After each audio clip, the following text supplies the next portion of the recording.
متحمل مزاج ہونے کا ہے۔ آپ یاد رکھیے کہ جلسہ عام میں تقریر کے دوران مشتعل لیڈر، خود کو مشتعل لیڈر ثابت کرنے والے، ظاہر کرنے والے لیڈر عمومی معاملات میں انتہائی تحمل کا مظاہرہ کرتے ہیں، اور وہ شیر افضل مروت کی طرح تو قطعی نہیں ہوتے، جس طرح کہ آپ نے دیکھا کہ یہ ٹی وی پروگرام میں گالی گلوچ پر اتر آتے ہیں اور پھر وہ حنان اللہ صاحب کو انہوں نے تھپڑ جڑ دیا، جذبات سے مغلوب ہو کر تھپڑ جڑ دیا۔ پھر بعد میں انہوں نے جو اس کی ٹھکائی کی، وہ اگر ٹی وی انتظامیہ فوری مداخلت نہ کرتی، انتظامیہ نہیں، وہ پروگرام کی انتظامیہ جو ہے وہ مداخلت نہ کرتی فوراً، تو شیر افضل صاحب کی 3-4 پسلیاں تو گئی تھی۔ اور اس میں کوئی شک نہیں، کیونکہ جس شدت کے ساتھ وہ گھونسے مار رہے تھے، ان کی پسلیاں جو تھی نا وہ 2.5 پسلیاں 1.5 پسلی میں بدل جانی تھی۔ تو ایسا آدمی جو ٹی وی پروگرام میں کسی کو گھونسا جما دے اور پھر اپنی ٹھگائی کروا لے، اس کو آپ یا دنیا کا کوئی بھی سیاسی تجزیہ نگار یا مبصر یہ نہیں مان سکتا کہ یہ سیاسی لیڈر ہونے کے تقاضے پورے کرتا ہے۔ اب دیکھیے پرویز الہی پنجاب کا بے ایمان ترین وزیر اعلیٰ رہا ہے، پنجاب کا بدعنوان ترین، کچھ لوگ کہتے ہیں کہ نہیں عثمان بزدار اس نے پرویز الہی کے ریکارڈ توڑ دیے، خیر وہ چھوڑے۔ پرویز الہی کا سیاست میں کامیابی کا جو راز ہے وہ یہی ہے کہ اس کے اندر تحمل بہت زیادہ ہے، بدلہ لینے کی کارروائی میں وہ دیر نہیں کرتا، لیکن بر موقع برجستہ اشتعال کا مظاہرہ وہ نہیں کرتا، نہ وہ کرتا ہے نہ چودھری شجاعت کرتا، بلکہ پاکستان کا کوئی بھی سیاستدان آپ لے لیجئے، جو سیاستدان ہے وہ مشتعل نہیں ہو سکتا، اور جو مشتعل ہو جائے وہ سیاستدان نہیں ہو سکتا۔ تو پی ٹی آئی بھی یہ قحط الرجال ہے۔ تو جناب اپنا نیا عہدہ سنبھالتے ہی انہوں نے ایک بڑک لگائی ہے، اور بڑک میں کہا ہے کہ میں نام نہیں لوں گا، میں استعارے میں نام استعمال کروں گا جان بوجھ کر۔ انہوں نے کہا کہ جس نے بھی ہماری ملکہ مکھی کو کچھ کہا اس کے کردار کی طرف انگلی اٹھائی۔ اب کردار کی طرف انگلی کیا، وہ مانیکا نے تو پورا بازو ہی اٹھا دیا ہے۔ تو اس نے کہا کہ ملکہ مکھی کی طرف کسی نے انگلی بھی اٹھائی تو پتہ نہیں ہم اس کے ساتھ کیا حشر کر دیں گے۔ تو جناب ان سے مروت صاحب سے گزارش ہے کہ اگلے چند دنوں میں ملکہ مکھی اگر خود ہی انگلی اٹھا دی اپنی طرف تو پھر آپ کیا کریں گے؟ اور یہ ہونے والا ہے، کیونکہ ملکہ مکھی کی گرفتاری کا فیصلہ تو کئی دن پہلے کر لیا گیا ہے۔ کل جو بہت ساری لمبی چوڑی لسٹ آئی ہے ای سی ایل کی، اس میں بھی اس کا نام شامل کیا گیا ہے، عمران خان کا نام بھی شامل ہے، لیکن ظاہر ہے وہ تو خانہ پوری ہے ٹیکنیکل نوعیت کی وجہ سے، اور جو لندن بیٹھے ہوئے ہیں شہزاد اکبر اور زلفی بخاری وغیرہ ان کے نام بھی ہیں، وہ بھی سب ٹیکنیکل ہے، لیکن اس میں یہ جو ملکہ مکھی کا ذکر نام آیا ہے تو اس کا مطلب یہ ہے کہ اب گرفتاری ہونے ہی والی ہے، اور یہ خبر بالکل کنفرم ہے کہ گرفتاری ہونے ہی والی ہے۔ ہونے ہی والی کا تعین ہم نہیں کر سکتے، بعض اوقات ہونے ہی والی کا جو مطلب ہوتا ہے وہ پتہ چلتا ہے کہ وہ تو ایک دن کی مدت تھی، ایک دن میں وہ کام ہو گیا، اور کئی مرتبہ زیادہ دن لگ جاتے ہیں۔ اور ایک رائے یہ ہے کہ ایک انٹرویو آنے والا ہے ملک ریاض کا، اس کے اندر بہت ساری چیزیں ہیں، اور وہ میں تھوڑا سا عرض کرتا ہوں کہ اس میں نئی بات کیا ہوگی۔ اچھا، تو ملک ریاض کا انٹرویو چلتے ہی بشرا بی بی اندر ہو جائیں گی، وہ انٹرویو چلتے ہی ملکہ مکھی اندر ہو جائے گی، اور پھر اندر جا کر اس نے کچھ اس طرح کی بات کرنی ہے جو اب بھی اس نے وہ بات کرنے کی کوشش کی ہے، لیکن وہ مسترد کر دی گئی ہے، اس لیے کہ بشرا بی بی کیا بات کر کے اپنے آپ کو بچا سکتی ہے، کیونکہ بشرا بی بی کا خیال یہ ہے کہ وہ یہ کہے گی کہ عمران خان نے مجھے کہا تھا کہ ملک ریاض سے معاملات ڈیل کرو، وہ جو رشوت والا کیس ہے، تو لیکن یہ بات ہیلپ فل ثابت نہیں ہو سکتی بشرا بی بی کے لیے، کیونکہ معاملات بہرحال ملک ریاض سے اسی نے ڈن کیے تھے، اسی نے ساری ڈیل کی تھی کہ ہم تمہیں یہ چیز اتنے پیسے دے دیں گے، چاہے بے شک عمران خان نے کہا ہو، اس میں اگر وہ ملکہ مکھی بشرا بی بی یہ بات کرتی ہے تو کوئی غلط نہیں کرتی، لیکن عدالت میں اس کا یہ کہنا اسے نہیں بچا سکتا، اور اب وعدہ معاف گاہوں کی ریاست کو ضرورت نہیں رہی ہے، لہٰذا بشرا بی بی جو ہے وہ اب اس نے اپنے انجام کو پہنچنا ہے۔ اور جہاں میں ضمنی طور پر ذکر کر دوں کہ یہ جو عمران خان والا قصہ ہے نا، یہ تو خیر وہ پتہ نہیں سچ کہتی ہے یا غلط کہتی ہے، لیکن ایک بات بڑی دلچسپ معلوم ہوئی ہے، اور وہ کچھ ذرائع سے گھومتی گھماتی بہت اعلیٰ سطح پر جو تحقیقات ہوتی ہے وہاں سے گھومتی گھماتی آئی ہے کہ جب شادی ہوئی اور اس پر اعتراضات اٹھے تو ان دنوں بشرا بی بی نے ایک انٹرویو دیا تھا، اور اس میں اس نے بڑی بکواس بکی تھی، بڑی ذلیل قسم کی حرکت کی تھی، جس کو ہم کہتے ہیں توہین رسالت۔ اس نے اس بدبخت خاتون نے یہ کہا تھا کہ مجھے تو رسول اللہ صلی اللہ علیہ وسلم نے حکم دیا تھا کہ اس سے خاور مانیکا سے طلاق لو اور عمران خان سے شادی کر لو۔ یہ وہی خرافات اور بکواس اور جسارت اور گستاخی ہے جو عوریہ مقبول جان نے کی تھی، جس نے یہ کہا تھا کہ جنرل باجوہ کی تقرری رسول اللہ صلی اللہ علیہ وسلم نے فرمائی ہے، نعوذ باللہ من ذالک۔ تو یہ اس طرح کے لوگ ہیں۔ تو وہ فکرہ جو تھا اس کے بارے میں پتہ چلا کہ یہ بشرا بی بی کا آرٹ نہیں تھا، یہ اس کی تخلیق نہیں تھا،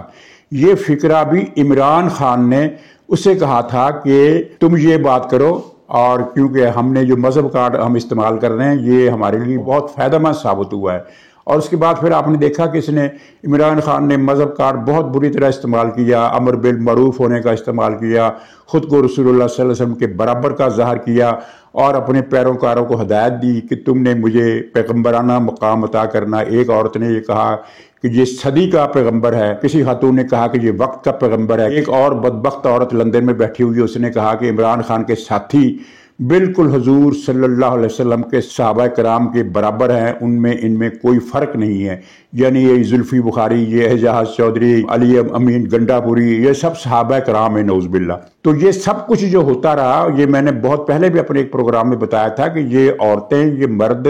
یہ خود جذبات میں آ کر ایسی باتیں نہیں کرتے، ان کو عمران خان فیڈ کرتا ہے کہ تم نے فلاں موقع پر یہ بات کرنی ہے۔ بلکہ مجھے تو یہ بھی پتہ چلا بعد میں ذمہ دار ذرائع سے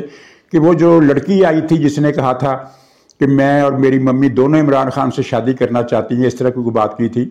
تو پتہ چلا تھا کہ یہ اس نے ایک پورا لڑکیوں کا ایک وہ اسکواڈ بنایا ہوا ہے، جن میں ہر لڑکی سے کہا جاتا ہے کہ تم نے ملتان جلسے میں جب جانا ہے تو تم نے وہاں کسی یوٹیوبر کو گھیر لینا۔ بلکہ یوٹیوبر خود ان کے 100 یوٹیوبر ہیں پی ٹی آئی کے جو ہر پی ٹی آئی کے جلسے میں پہنچے ہوتے تھے، 100 سے بھی زیادہ ہیں۔ تو وہ ان یوٹیوبرز کو بھی پتا ہوتا تھا کہ کس بی بی کی آج ڈیوٹی ہے، تو وہ اس بی بی کے پاس پہنچ جاتے تھے، اور بی بی جو فکرہ کرتی تھی وہ یوٹیوبر کے ذریعے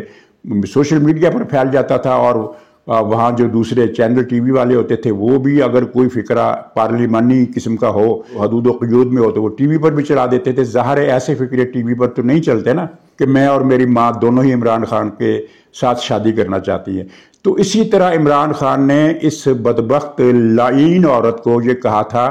کہ تم اپنی شادی کو رسول اللہ صلی اللہ علیہ وسلم کے حکم پر ڈال دو، بالکل جس طرح اس نے کہا تھا۔ اس نے بعد میں ہدایات نامہ جاری کیا تھا کہ ارسلان بیٹا فلانے کو اس غداری پر لگا دو، فلانے کے ساتھ یہ ٹیگ کر دو، فلانے کو اس طرح ڈال دو۔ تو اسی طرح عمران خان نے بھی یہ کہا تھا کہ تم ہماری شادی کا جو ہے سارا مدعا وہ حضور صلی اللہ علیہ وسلم کے حکم پر ڈال دو۔ اور مجھے تو یہ لگتا ہے کہ عمران خان کی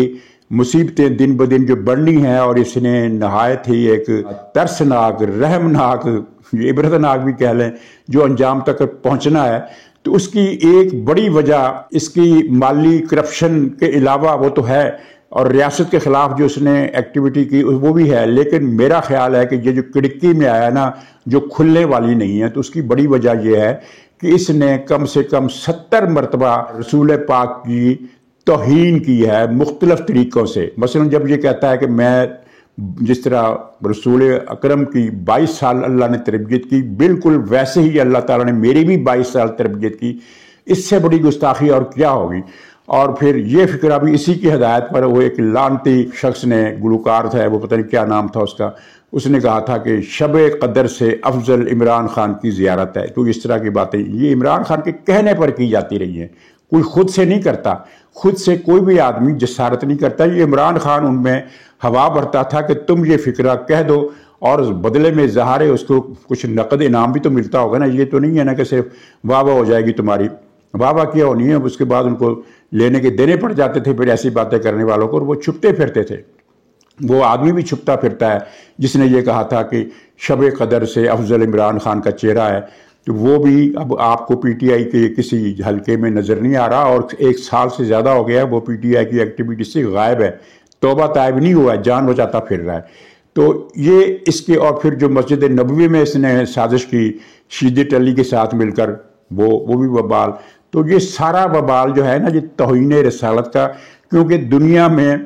لوگوں نے توہین رسالت کسی نے 1 مرتبہ کی ہوتی ہے، کسی نے 2 مرتبہ کی ہوتی ہے، یہ ایسا زندیق ہے جس نے 70 مرتبہ توہین رسالت کی. کلپ جو ہے موجود ہیں کہ ایک جلسے میں یہ کہا، پھر فلاں نے یہ کہا، فلاں نے یہ کہا، فلاں نے یہ کہا، پتہ نہیں کیسی کیسی باتیں. اور پھر وہ اس نے ایک نظم لکھوائی جس میں اس نے کہا کہ قرآن پاک میں یہ سورہ عمران ہے، حالانکہ سورہ عمران نہیں، سورہ آل عمران ہے. تو اس نے کہا کہ نہیں، لکھو کہ سورہ عمران. تو اس سے پتہ چلتا ہے کہ اللہ تعالیٰ کے نبی کو، آخری نبی کو پہلے ہی پتہ تھا کہ عمران خان کا ایک آئے گا 1400 سال بعد، تو اس کا نام جو ہے، اس کے نام کی صورت ابھی سے ڈال دو. یہ اس طرح کا زندیق آدمی ہے. تو اب یہ جو ہے پنکی پیرنی، اس کا بھی بچت کا کوئی امکان نہیں. ہو سکتا ہے ملک ریاض بچ جائے، لیکن اور بھی بچ سکتے ہیں. یہ نہیں بچے گی، یہ نہیں بچے گی. نہ عمران خان بچے گا، نہ یہ بچے گی، کیونکہ توہین رسالت میں یہ دونوں شریک ہیں. شدت علی کی رسی تھوڑی دراز ہوئی ہے، لیکن بچنا اس نے بھی نہیں ہے اس کو. اب اس کے علاوہ اسی ملکہ مکھی کی ایک آڈیو نشر کرنے کا، اسے اپلوڈ کرنے کا سوشل میڈیا پر فیصلہ کر لیا گیا ہے، حتمی فیصلہ. اور وہ بشرا بی بی کا آڈیو جو ہے وہ بڑی خطرناک ہے. وہ جو آڈیو آئی تھی نا اس کی زلفی بخاری کے ساتھ، بڑا وہ عشق، دونوں طرف سے بڑے رقت آمیز جذبات، اور پتہ نہیں کیا وچھوڑے جیسے لمبے ہو گئے ہیں ان کے زلفی بخاری کے اور پنکی پیرنی کی، اس طرح کی باتیں اس ٹیلی فون کال میں تھی. وہ کال آپ بھول جائیں گے. وہ کال اس کے مقابلے میں کچھ بھی نہیں ہے جو کال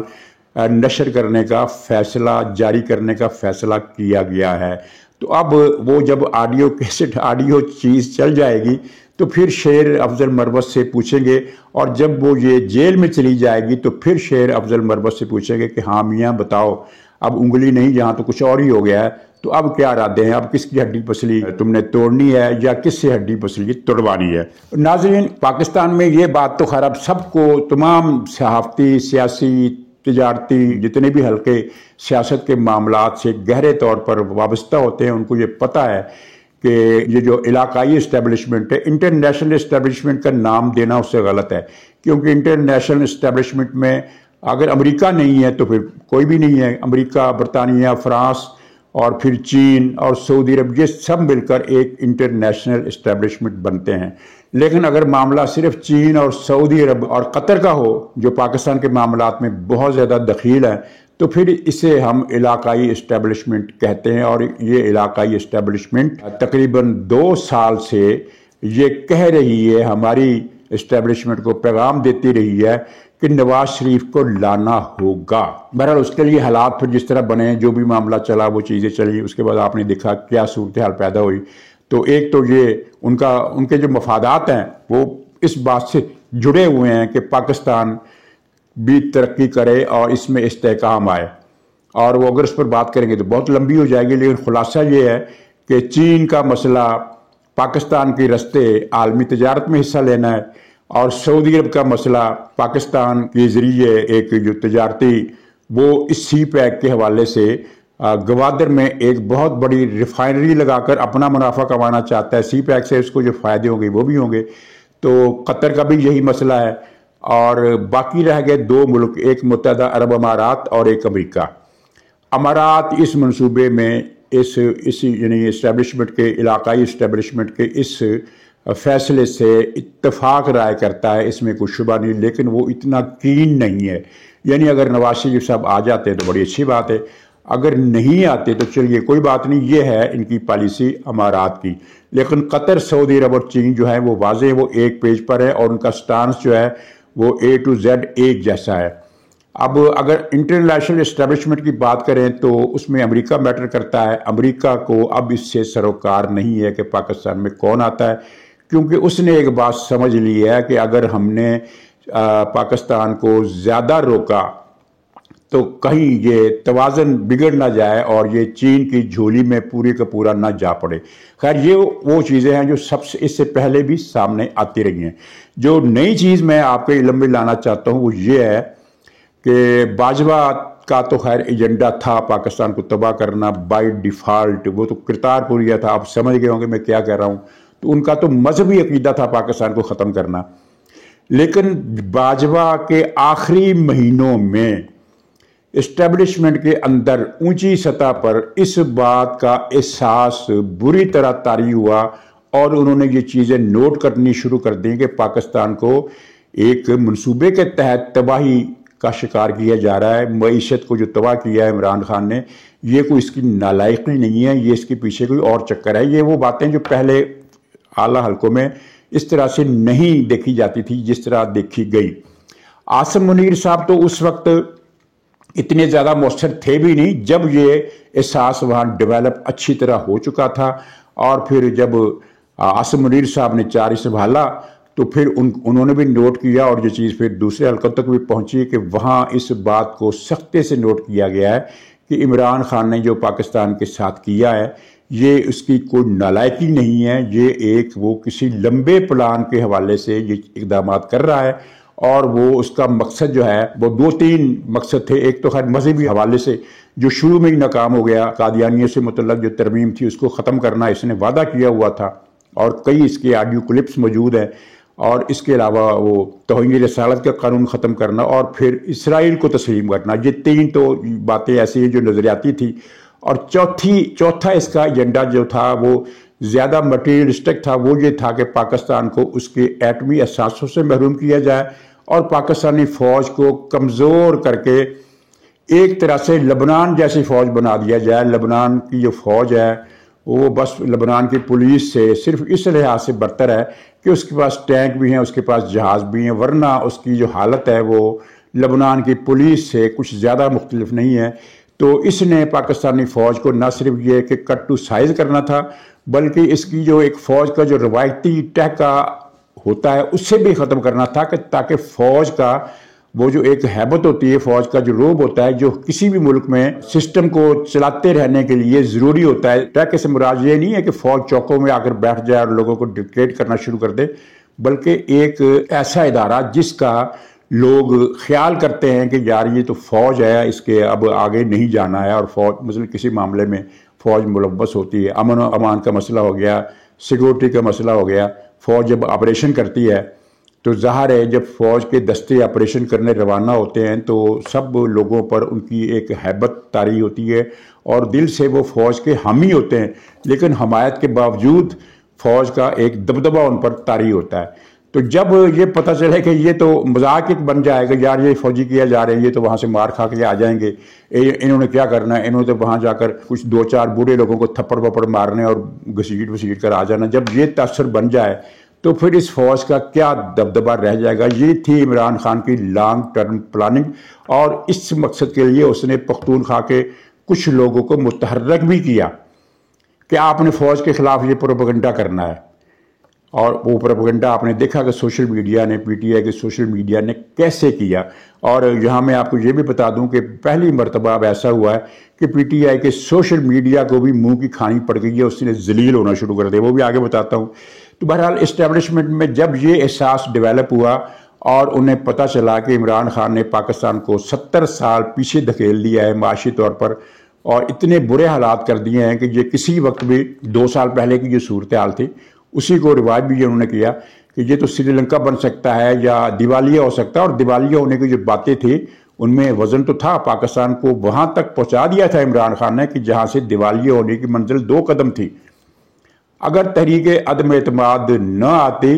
تو وہ 2 قدم بھی طے ہو جانے تھے. وہ اللہ نے بچا لیا، کسی بھی طریقے سے بچا لیا، زرداری کے ذریعے بچایا، بجو باجوہ کے عمران خان کے ساتھ لڑائی نے بچایا، جو بھی ہوا وہ کہانی اپنی جگہ ہے، لیکن پیچھے تو اللہ کی ذات تھی جس نے اسباب پیدا کیے. اور اس طرح پاکستان عمران کے ہاتھوں ختم ہونے سے